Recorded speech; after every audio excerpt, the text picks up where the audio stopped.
Abonnez-vous à la chaîne pour voir les dernières vidéos.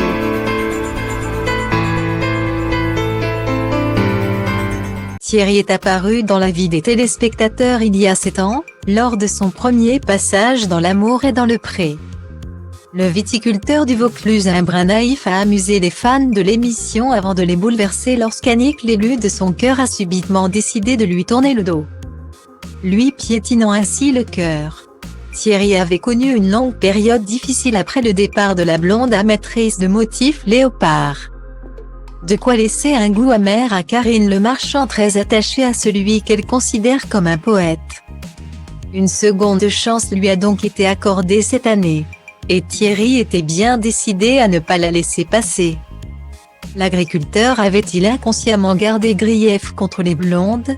En tout cas, l'accueil réservé à Remedio, qui avait déjà eu un coup de cœur pour lui il y a 7 ans, fut des plus froids, au point de blesser la belle et de fâcher les téléspectateurs qui commençaient à se demander si Thierry n'était pas simplement un vilain goujat. Pourtant, la diffusion ce 31 octobre de l'épilogue de son aventure, marquée par une fin de non-recevoir de Sylviane, dont il était tombé amoureux, a désolé les téléspectateurs qui se sont émus de sa détresse. Thierry de retour bientôt dans une nouvelle saison de L'amour est dans le pré? Peut-être pas. Attention spoiler. Avant de rendre Thierry à son quotidien, Karine Le Marchand avait veillé à lui remettre une liasse épaisse de courrier, lui promettant que l'émission serait là pour l'aider à faire le tri. Mais il semble que Thierry a su se débrouiller tout seul. Comme il l'a révélé presque timidement à Tata Kaka. J'en ai appelé 2 ou 3. Mais quand on a creusé, c'était pas ça, a-t-il d'abord expliqué, avant de confesser ensuite être malgré tout dans quelque chose. T'as retourné une pierre, y avait une gonzesse? A demandé Karine Le Marchand amusée. Thierry a alors avoué avoir renoué contact avec une personne qui lui avait déjà écrit il y a 7 ans.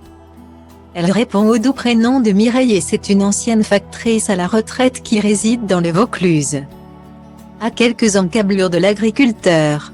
Je suis allée à Avignon, on a fait connaissance et je lui ai dit, je t'emmènerai bien à la ferme, et elle a dit oui. Une semaine après, je suis allée la chercher chez elle, elle a passé la nuit. On a mangé tranquille, puis je l'ai ramenée chez elle le lendemain. Mais il ne s'est rien passé, a-t-il assuré. De toute façon, tu mets 26 ans à construire ta maison, je pense que d'ici 3 à 4 ans tu peux l'embrasser. C'est gentiment moqué l'animatrice. C'est là que Thierry a admis avoir déjà franchi cette étape.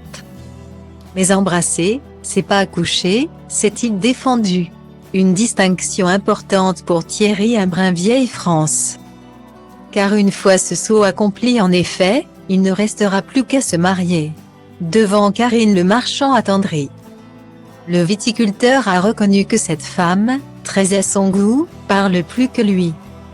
C'est une horreur, a-t-il déclaré radieux. Cette promesse de bonheur, les fans de l'émission auront sans doute très vite envie de la découvrir.